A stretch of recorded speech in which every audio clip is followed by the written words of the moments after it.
Dear friends, a very important question that we need to discuss is why spiritual gifts become so few in our times. What do I mean? Well, we see that in the early church, many people were prophets.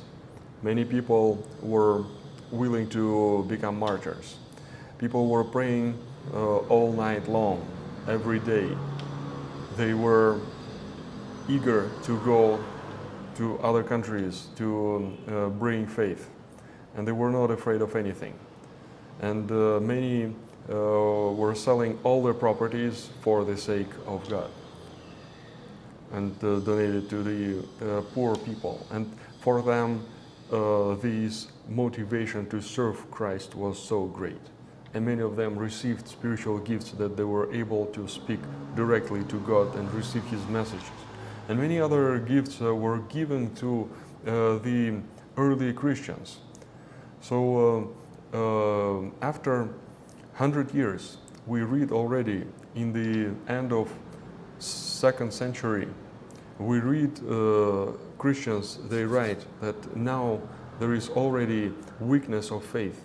Now we already have this scarcity of those gifts compared to what happened in the past. So at that time they already referred to the previous times as times of blooming and the times which were example for them to improve, to become stronger in faith, more eager in faith, because it already became weaker. And now we have already 2,000 years have passed from the times of Christ, and faith became even much weaker than before, even compared to 100 years ago.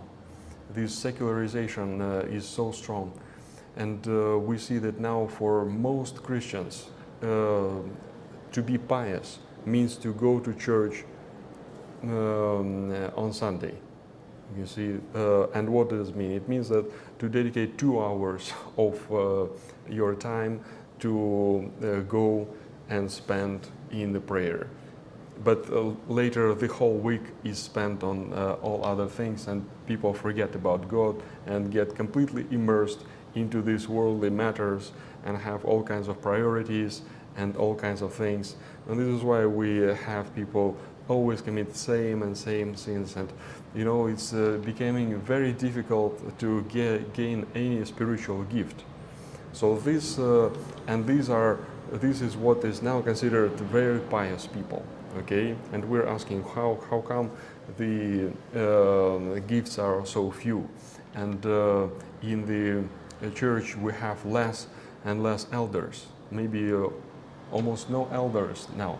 Who are elders? Elders are the people who can prophesy, okay? They can see who you are, what's your background, what's your problem. They can pray and they can solve your problem, okay? They ask God to heal you and you're getting healed right away on the spot, okay? There are people like that in the church, but fewer and fewer.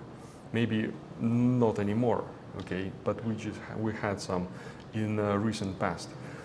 In any case, we can see that this willingness to sacrifice yourself becomes less and less, and kindness and true love, okay, shining in the eyes of Christians, of faithful, becomes less and less. And this is why many people are going to sects and Islam and other religions, and many crazy religions. Many people become atheists and become hedonists, okay? No religion, just enjoy your life, okay? So many of these problems happen because of this lack of faith and lack of spiritual gifts in our day, modern day Christians. So why does this happen, and what we can do about it? Okay, the first principle, okay, the first rule that any Christian, anyone who considers himself Christian should have, is to say, the root problem is me. Okay, I'm myself is the core problem to anything, be it social issues, even politics, even anything, okay? First we say, I am the problem, okay? I have not done many things that I could have done and that Lord would hope I can do, but I did not do it, okay? I'm lazy, I'm myself selfish, okay? I myself don't have true faith, I'm not eager in faith. So we begin from ourselves, okay? We don't say, oh, it's other people, it's their problem. No, the problem is us, me and you, okay? And the second rule comes from the first. Okay, the second rule is that the biggest opportunity to change this situation, okay, this problem, is also me. Okay, it's also myself. I need to begin from myself changing this world, from what I can do today, tomorrow, okay, every day, to change this situation. And if we treat this matter like this, it will really be improved. Okay, we can result many changes. Okay, can bring about many changes with the Lord's help. Okay, so these two rules we always need to keep in mind. Okay, no matter what we are talking about. Okay, so today we're talking about this matter this weakness of faith and lack of gifts. How we know it? Okay, now many people, they don't read gospel at all. They consider themselves faithful, but they don't read gospel. They don't pray. Okay, they don't witness about their faith to others. Okay, they're not willing to do that. Okay, why is that? Why is that? Okay, the core issue is selfishness. Everybody is obsessed and concerned about himself or herself. Okay, my future, my comfort, my life, my problems. Okay, everybody is thinking just about this. Okay, this is right here. Okay, it's our main thing. And another thing that comes out of it is that we are busy with anything. We have all kinds of priorities which are above God, the gospel, the kingdom of heaven. Okay, these priorities. Okay, my job, my career, my comfort, my properties, my bills, my whatever, hobbies. Okay, we have many things which come first. Okay, and the gospel and God and serving Him becomes somewhere else. Okay, somewhere else. These are the two main priorities, two main problems why this happens. And Christ, He said that in the Gospel of John 14:21, He said that who loves me will obey my commandments. And we don't even know what's the Lord's commandments. Okay, more often we don't even think about it too much. What is it? Is 10 commandments, or what is meant by commandments of Christ? Okay, the commandments of Christ are words of Christ that should live inside us, because we would think about them all the time. We would read gospel every day, and we will see in everyday situations how do these work. And the first and foremost is, of course, this sacrifice of yourself. Forget about your own soul, and you will gain it. Okay, if you think only about your own soul, your own life, your well-being, you will lose it. Okay, you will become spiritually dead. This is one of the main commandments. And bear your cross, follow me, follow Christ. We need to keep this. That will show that we love Him. Okay, otherwise we don't. And He said that whoever keeps my commandments, also here in John 14:21, my Father will love him. He will be beloved by my Father, and he will be beloved by me, and I will come and manifest myself to him. So this will happen.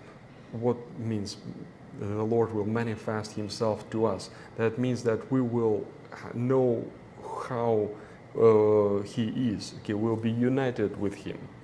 And this will be some reality. Not just we know, oh, God exists. Oh, Jesus Christ is Savior. Yes, Jesus Christ is Savior.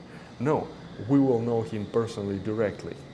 As he said to Apostle Philip, you're with me so much time and you don't know, you ask me, show us the Father. I am, okay, the Lord tells him. So it is important that we discover Christ. He manifests himself to us and he makes our hearts different to bring fruit in faith. Okay, so, and also, what does it mean God the Father will love such men? Doesn't he love everyone? God is loving God. Well, in a very different ways. Okay, the Lord loves nature, flowers. He loves flowers, he loves birds. Okay, but well, do you want to be loved in the same way as the bird is loved? Okay, there is a very special love that the Lord can love those who love him. It's a very different kind of love, okay? And we want to be loved by God in this way, to be dear and precious to him, okay? So this is very important for us to think about. Why are we not loved by God? Because we're doing something wrong, okay? Or not doing what we should do. Okay, so we will, what we can do, okay, on this individual level, we need to solve every problem on individual, not to write about it everywhere and okay, say, guys, you have problem. No, it's us, every one of us has this problem. So what do? We need to wake up every morning with the thought, okay, I am not doing enough, okay, I need to wake up. What can I do today to serve the Lord, to please him? This is my question today. Well, I woke up. And we criticize ourselves all the time. I'm doing something not enough, okay? The Apostle Paul tells us, you need to run, okay? You need to run as on this competition, okay? And you need to grasp this reward at the end. You will get this crown of the winner, but you need to run. So we need to always think, well, I'm too lazy, I'm not doing what I'm supposed to do. So spiritually, we need to never give up, never relax, okay? Okay, we need to awaken ourselves spiritually, because the Lord said, those who don't follow me, they're like they're like dead, spiritually dead. It's very harsh words, but this is true. So let us awaken ourselves, searching for God, always having this craving for him, okay, and practicing in repentance, in changing ourselves, in breaking with the old self, have this decisiveness, break with old self. I break away from all my sinful habits, with all my wrong ideas. I need to be ready to just change my whole mind, to be with Christ, to follow him, to serve him as much as I can, and to bring as many fruits as I can for Christ. May Lord give us this eagerness, this motivation, this heart, and help us on this path to grow spiritually and to get closer to him day by day. Amen. God bless.